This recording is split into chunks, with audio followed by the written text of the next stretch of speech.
আসসালামু আলাইকুম, সবাই কেমন আছেন? আল্লাহর রহমতে আমরা সবাই ভালো আছি। মেহনাজ কিচেন উইথ ভিলেজ ফুডে আপনাদের সবাইকে স্বাগত। আমি আজকে রান্না করব মাটির চুলায় ব্রয়লার মুরগি। আমি চলে এসেছি আমার বাপের বাড়িতে, তো এখানে এসে আমি মাটির চুলায় রান্না করতেছি, খুবই ভালো লাগতেছে। তো আমার ভিডিওটি যদি আপনাদের একটু হলেও ভালো লেগে থাকে তাহলে অবশ্যই আমার চ্যানেলটি সাবস্ক্রাইব করে দিবেন, আর লাইক কমেন্ট শেয়ার করবেন। কমেন্ট করে অবশ্যই জানাবেন রান্নাটা কীরকম হয়েছে। আসলে মাটির চুলায় রান্নার স্বাদই অন্যরকম। তো আমি প্রথমে চুলা ধরিয়ে নিলাম, আগে থেকে সব কিছু রেডি করে নিয়েছি। চুলা ধরিয়ে এখন কড়াই বসে দিলাম, কড়াইয়ের মধ্যে দিয়ে দিলাম তেল, আর দিয়ে দিলাম এখন পেঁয়াজ রসুন থেতো করা। এখন একটু ভেজে নিতেছি, আর দিয়ে দিলাম এখন কিছু গরম মশলা, তেজপাতা, এলাচ, দারুচিনি। তো এগুলো ভেজে এখন দিয়ে দিলাম আদা বাটা দিয়েও একটু ভেজে নিতেছি যাতে কাঁচা গন্ধটা চলে যায়। তো ভাজার পরে এখন দিয়ে দিলাম একটু পানি। এখন দিব কিছু গুঁড়া মশলা যাতে করে মশলাটা পুড়ে না যায়।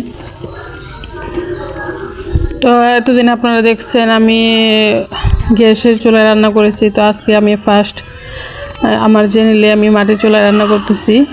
তো আসলে আমার কাছে খুবই ভালো লাগতেছে। এখন দিয়ে দিলাম গুঁড়া মশলা, হলুদের গুঁড়া, মরিচের গুঁড়া, ধনে গুঁড়া, জিরে গুঁড়া।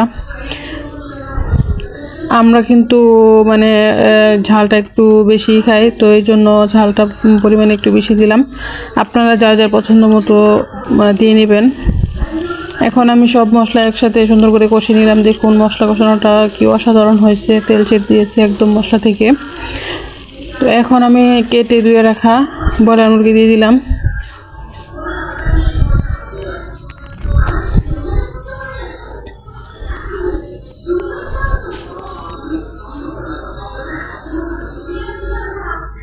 তো ব্রয়লার মুরগি দিয়ে দেওয়ার পরে এখন আমি দিয়ে দিলাম কিছু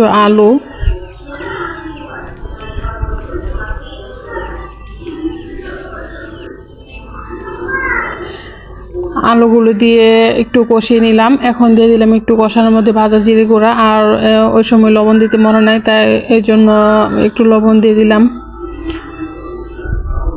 স্বাদ মতো। পরে আবার কম হলে দিয়ে নিব।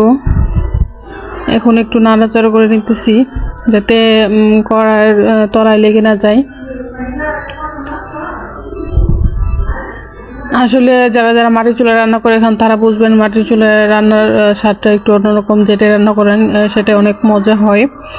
তো কথা বলতে বলতে আমার কষানো শেষ হয়ে গেছে। এখন দিয়ে দিলাম একটু ঝোলের পানি।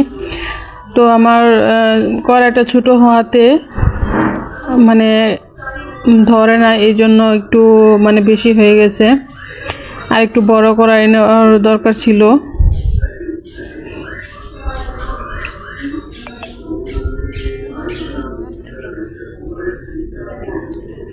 তো এখন আমি সুন্দর করে জাল দিয়ে রান্না করে নিয়েছি, আর এখন শেষে দিয়ে দিলাম একটু ভাজা জিরে গুঁড়া।